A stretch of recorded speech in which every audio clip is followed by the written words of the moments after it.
जय श्री कृष्णा। आज हम सुख सागर के अंतर्गत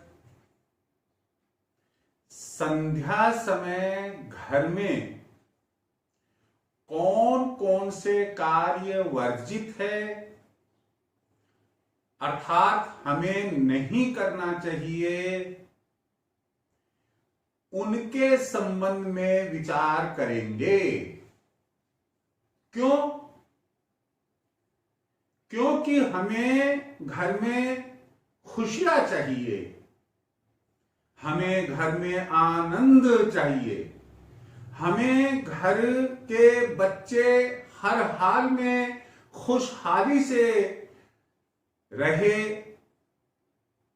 अध्ययन अध्यापन उनका अच्छा हो, स्वस्थ हो, ये सब बातें हमें चाहिए।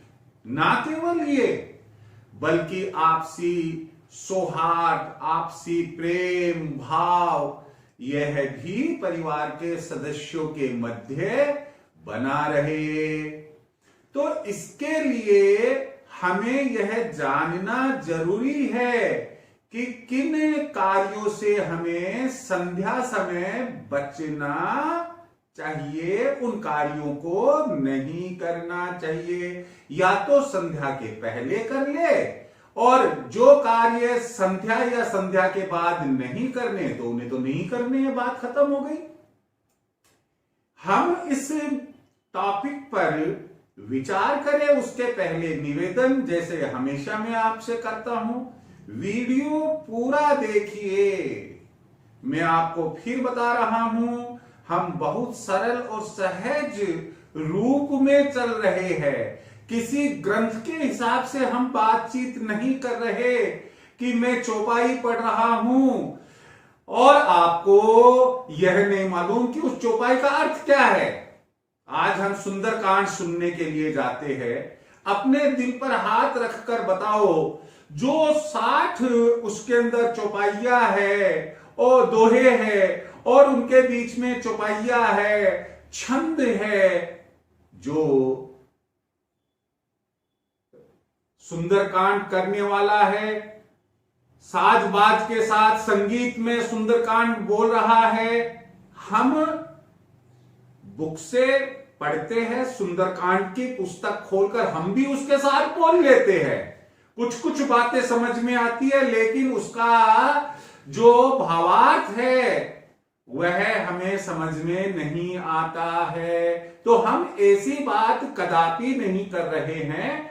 हम आपको साफ कह रहे हैं कि भाई आप इन बातों को ध्यान में रखें, अपने जीवन में खुशियों को स्थान दे, आपके घर में खुशियों को आमंत्रित करें।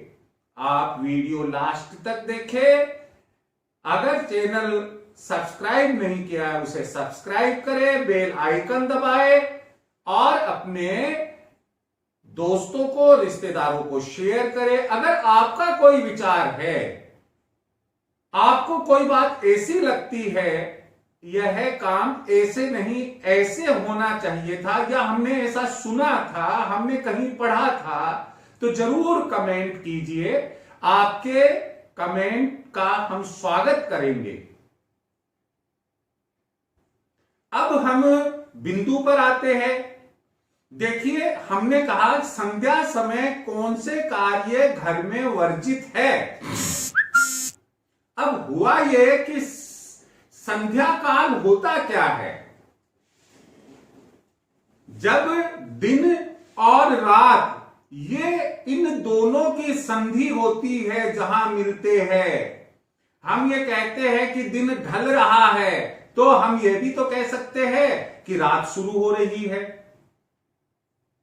जहां इनका मिलन होता है, वह थोड़ा सा समय जो होता है, हम उसे संध्या काल कहते हैं। जिस समय मंदिरों में आरती होती है, जिस समय हम घर में पूजा करते हैं, इस समय क्या चीज वर्जित है? सबसे पहली चीज तो यह वर्जित है कि कदापि आप अपने घर में झाड़ू ना लगाए।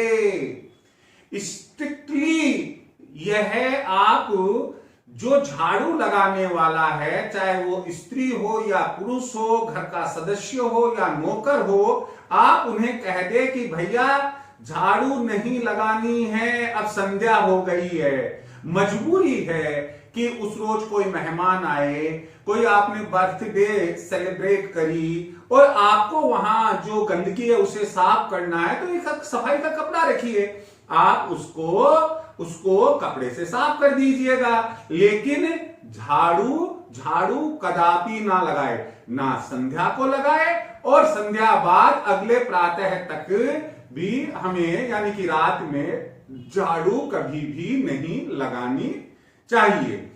दूसरी बात यह है कि कुछ लोगों की यह आदत होती है कि जब संध्या समय होने वाला होता है, लगभग 4-5 बज रही होती है, अरे यार पूरे दिन में थक गए हम, अब थोड़ा सो लेते हैं, या ऑफिस से आए, अरे यार थोड़ा सा सो लेते हैं। तो भाई देखिए, आप घर में ना सोए संध्या समय, सोने से आलस्य आता है और आलस्य हमारे घर में एक नकारात्मक ऊर्जा को लेकर आता है। तो आप कैसे कह सकते हैं कि वह नकारात्मक ऊर्जा आपको एक सकारात्मक सोच देगी और आपको आनंदित करेगी? उल्टे क्लेश होगा कि आप कहेंगे कि अरे भाई अब तो उठ जाओ, वो चाहे जवान बच्चा हो, चाहे कोई प्रौढ़ हो, आप ये कहेंगे संध्या हो रही है, आरती हो रही है, दिया बत्ती हो गई है, लाइट लगा दी है, अरे भाई अब तो उठ जा। तो घर में चाहे स्त्री हो, पुरुष हो, बच्चा हो, किसी को नहीं सोना चाहिए। लेकिन इसके कुछ अपवाद है। अपवाद का मतलब क्या है? अबोध बालक, अबोध का मतलब ये होता है जो दूध पीने वाला है, गोडाले चलता है, अभी उसको इस चीज का ज्ञान नहीं है कि मैं जो कर रहा हूं वह सही है गलत है। अगर वो सोता है तो हालांकि उसकी मां कहती है कि नहीं बेटा थोड़ा सा उठ जाओ, अभी शाम का टाइम है, फिर भी अगर मान लीजिए ऐसा हो कि वो नहीं उठता है, वो सोया रहता है, तो इससे आपके घर में कोई नकारात्मकता नहीं आएगी। इसके अलावा अगर आपके घर में कोई विध है और वह संध्या समय लेटे रहता है, उसको उठने में दिक्कत होती है, तो विध पर भी यह नियम लागू नहीं होता है। अगर कोई ऐसा रोगी है कि जो पलंग का सहारा लेकर भी नहीं बैठ सकता है, तो उस पर भी नियम लागू नहीं होता है। हालांकि आप ये देखेंगे कि आज हम हॉस्पिटल्स में भी जाए, वार्ड के अंदर कोई भी जनरल वार्ड हो या कॉटेज वार्ड हो, वहां हम देखेंगे कि जब संध्या समय लाइट जल रही होती है तो सब भगवान को नमस्कार करते हैं और सारे मरीज वो उठ जाते हैं। लेकिन सपोज करो किसी महिला की डिलीवरी अभी 4 बजे तो हुई और हम कह देते हैं कि नहीं तो तू उठ जा, शाम का टाइम हो गया है। नहीं, ऐसी परिस्थिति उस समय उसकी नहीं है और उससे किसी भी प्रकार का कोई पाप ना लगता है, ना अधर्म होता है और ना ही कोई नेगेटिविटी हमारे घर में प्रवेश करती है। अगला बिंदु है, अगला कार्य है कि जो बच्चे हैं, चाहे वो 5 साल का हो, उससे बड़ी उम्र का हो, स्कूल जाता है, कॉलेज जाता है, खेलने की आदत है, उसे भी आप कहें कि भाई देखो दिया बत्ती के पहले आप घर आ जाइएगा, क्योंकि संध्या समय खेला भी नहीं जाता है, खेलना भी वर्जित है। उसके अलावा जो बच्चे पढ़ रहे हैं, वो चाहे नर्सरी में पढ़ रहा हो या यूजी पीजी क्लासेस में पढ़ रहा हो, कॉम्पिटिटिव एग्जाम्स की तैयारियां कर रहा हो, संध्या समय उसे भी नहीं पढ़ना चाहिए। हमेशा ध्यान रखिए, संध्या समय पढ़ने का मतलब यह होता है कि उसकी बुद्धि मंद हो जाएगी, स्मरण शक्ति मंद हो जाएगी, खेलने से शारीरिक शक्ति मंद हो जाती है, मेधा शक्ति मंद हो जाती है। तो हम अपने बच्चे को शुरू से ही ऐसी शिक्षा दे, भाई या तो आप दिन में पढ़ लेते या अभी संध्या समय निकल जाए उसके बाद में आप अध्ययन कर लेना। फिर उसके बाद में है कि संध्या समय, जिस समय आरती हो रही होती है, उस समय भोजन भी परिवार के किसी सदस्यों को नहीं करना चाहिए। कुछ युवाओं की आदत होती है, इधर तो आरती घर में चल रही है या मंदिर में आरती शुरू हुई है, अरे माँ, अरे चाची, अरे भाभी, खाना लगा दो, भूख लग रही है, बड़े जोरों की भूख लग रही है। तो आपका ये फर्ज बनता है कि बड़े प्यार से, लड़ाई करके नहीं, बड़े प्यार से आप समझाए कि भाई जब हम इतनी देर ही भूखे रह गए हैं तो थोड़ी सी देर में अब क्या फर्क पड़ता है, थोड़ी देर और हम इंतजार कर लेते हैं, 10 मिनट ये आरती का टाइम निकल जाता है, उसके बाद में हम आपको भोजन लगा देंगे। तो भोजन का समय भी ठीक संध्या काल कदापि नहीं होता है। अगला कार्य है कि कुछ लोगों की आदत होती है कि खुद के संबंध में हम कुछ नहीं सोचते, लेकिन पड़ोसी का बड़ा ध्यान रखते हैं, अपने रिश्तेदारों का बड़ा ध्यान रखते हैं, और जो भी पड़ोस अपने पास में हैं उनसे हम कुछ ना कुछ उनकी बुराई या निंदा करते रहते हैं। अरे भाई मैं तो इस बार पीहर गई थी और ऐसा हुआ था, और पीहर गई तो मेरे ससुराल में उन्होंने ऐसा किया, उन्होंने वैसा किया। जरूरी है क्या कि संध्या समय जब आरती का समय हो रहा है, पूजा पाठ का समय हो रहा है, ईश्वर को प्रार्थना करने का समय हो रहा है, उसी समय हम बुराइयां करें? तो जिंदगी भर आप हमेशा वैसे ही बने रहेंगे, चाहे आप कितने भी पढ़े लिखे क्यों ना हो, आप कितने भी बुद्धिमान क्यों ना हो, लेकिन आप एक नैरो मेंटेलिटी लिए हुए ही रहेंगे। आप ऐसा, आपके साथ ऐसा ना हो और घर में किसी भी प्रकार की नेगेटिविटी ना रहे।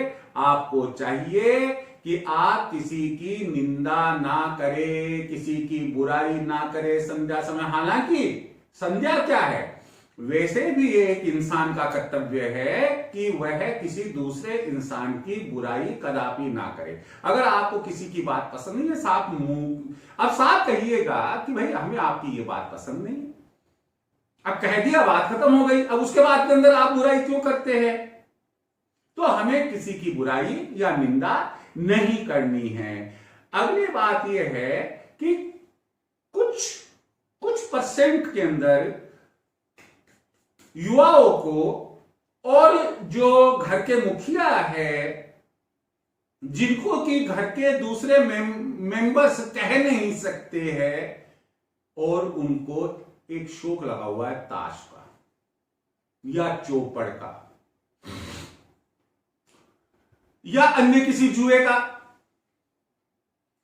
आप यदि ये देखते हैं कि वो संध्या समय भी ऐसा काम कर रहे हैं, ताश के खेल को छोड़ ही नहीं रहे हैं, जुआ लगातार खेल रहे हैं, चौपड़ पर से उठ ही नहीं रहे हैं, तो आप उनसे निवेदन कर सकते हैं कि साहब आप थोड़ी देर बाद में ये काम कर लेना, लेकिन आप संध्या समय यह काम ना करो, ये हमारे घर के लिए अच्छा नहीं है। अगला वर्जित कार्य है कि अगर आपके घर में कोई पड़ोसी आता है और वो ये कहता है कि थोड़ा सा दूध, दही या प्याज दे दीजिएगा, आप होते हुए भी, घर में होते हुए भी उसे कह सकते हैं कि भैया संध्या समय हम नहीं देंगे। हमारे जिस इलाके में हम रहते हैं उस इलाके में तो यह भी है कि रात को भी अगर किसी को दूध जमाने के लिए जामन चाहिए तो वो जाकर ये नहीं कहेगा कि थोड़ा दही दे देना, बल्कि वो ये कहेगा मणेक जामन दे देना। कहने का मतलब एक कोई टोटका होता है, लेकिन अपने को तो ये गांठ बांधनी है कि अगर कोई अन्य व्यक्ति जो हमारे परिवार का नहीं है, अन्य व्यक्ति आता है और वो कहता है कि भाई आप थोड़ा हमें दूध दे दीजिए, दही दे दीजिए, प्याज दे दीजिए, आप स्पष्ट मना कर दीजिएगा संध्या समय, और उसके बाद में हम नहीं देंगे, कल आकर ले जाएंगे।